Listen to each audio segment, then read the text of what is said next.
राधे राधे। गृहस्थ के प्रति, संसार के प्रति जब आसक्ति छूटी तो वन में चले गए और वन में जाकर के एक सरोवर के किनारे बैठे हुए हैं। और बंधुओं, जब सरोवर के किनारे बैठे हुए हैं, मन में नाना प्रकार की बातें आ रही हैं। संसार की भौतिक वार्ता से जो दुखी महान पुरुष हैं, जब उन्होंने सरोवर का जल पिया तो अंतःकरण में शांति स्थापित हुई, कुछ क्षण के लिए शांति प्रकट हुई। बैठे हुए हैं, भगवान का ध्यान कर रहे हैं। और जब भगवान का ध्यान किया, ब्राह्मण को तृषित देखा, तो भाई परब्रह्म भगवान नारायण एक सन्यासी संत का रूप धारण करके उसी मार्ग पर आ रहे हैं जहां पर आत्मदेव बैठे हुए हैं। ब्राह्मण देव का मुख मुरझाया हुआ है, लटका हुआ है, मुखारविंद पर कोई प्रसन्नता नहीं है, कोई भाव नहीं है, निराशा उनके मुखारविंद से झलक रही है। और जब सन्यासी संत पधारे हैं और सन्यासी संत ने आकर के बैठे हुए ब्राह्मण के मुखमंडल को देखा, पूछा, हे ब्राह्मण, कथम रोदिशं विप्र त्वं कापे चिंता बलीयसी वदत्वं सत्वरं मह्यं स्वस्य दुःखस्य कारणम्। हे ब्राह्मण,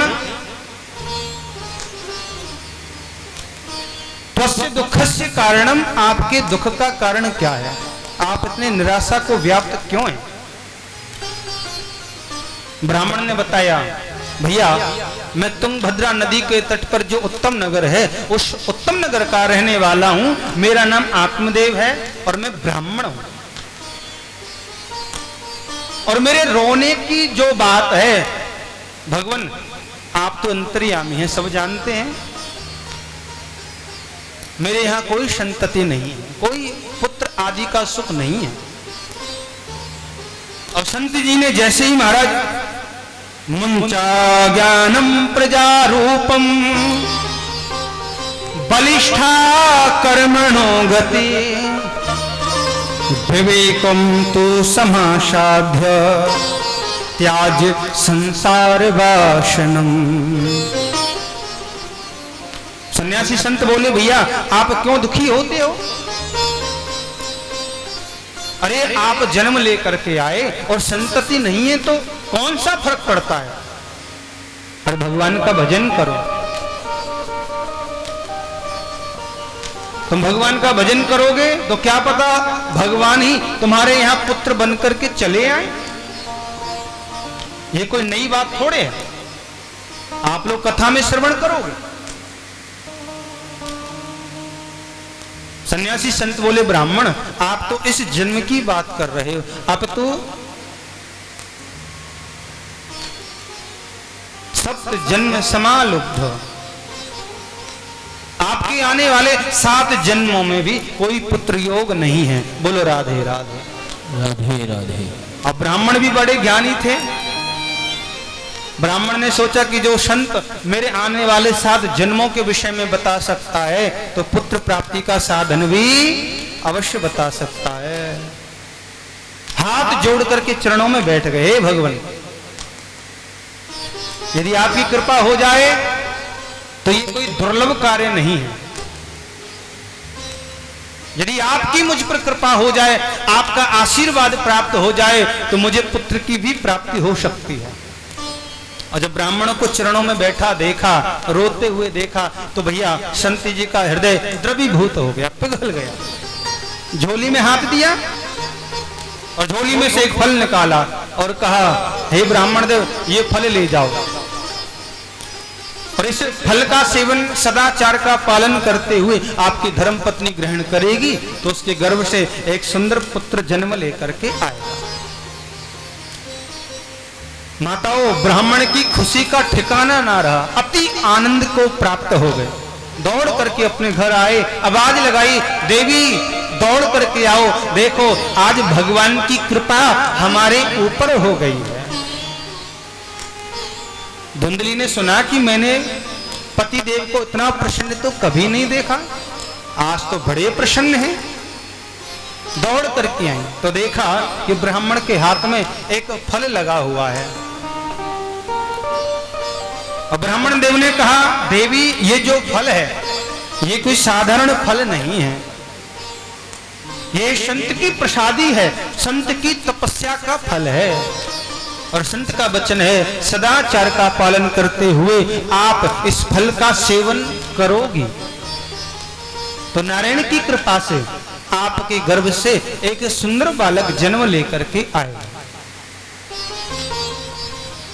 अब बंधुओं, उस फल को दे करके और सदाचार वार्ता बतला करके ब्राह्मण चले गए।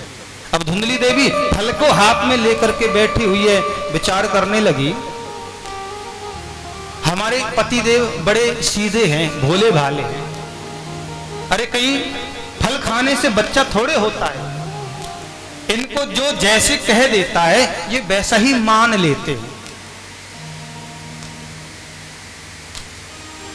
मन में विचार आया, हो सकता है ब्राह्मण देव का इस फल में विश्वास है, और यदि किसी भी चीज में जीव का पूर्ण विश्वास है तो भैया वह कार्य आपका अवश्य सिद्ध होता है। भगवान कहां है? कोई मुझे बताएगा भगवान कहां है?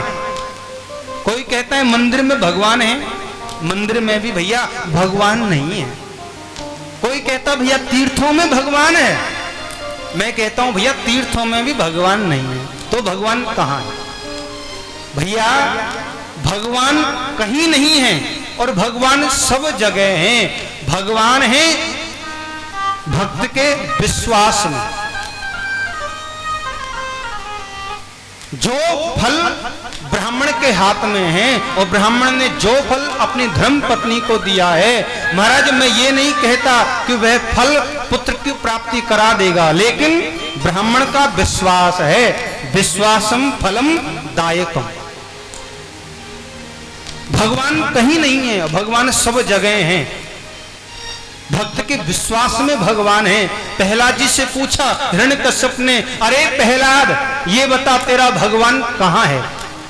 तो छोटे से प्रहलाद ने एक खम्मे की तरफ इशारा कर दिया, पिताजी मेरे भगवान तो इस खम्मे में हैं। अब भगवान ने देखा कि मेरे भक्त का विश्वास है कि मैं इस खम्मे में रहता हूं, और जैसे हिरण्यकश्यप ने खड़ग का प्रहार किया तो वही भगवान उस खम्मे को फाड़ करके और नरसिंह रूप में प्रकट हो गए। बोलो नरसिंह भगवान की जय।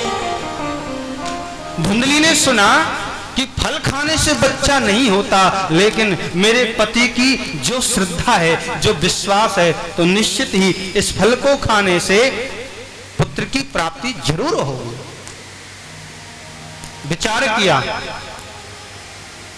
यदि मैंने इस फल का सेवन किया, मैं गर्भवती हो गई तो मेरा जो उदर है वह बढ़ जाएगा, जो मेरा सुंदर स्वरूप है यह कुरूप हो जाएगा।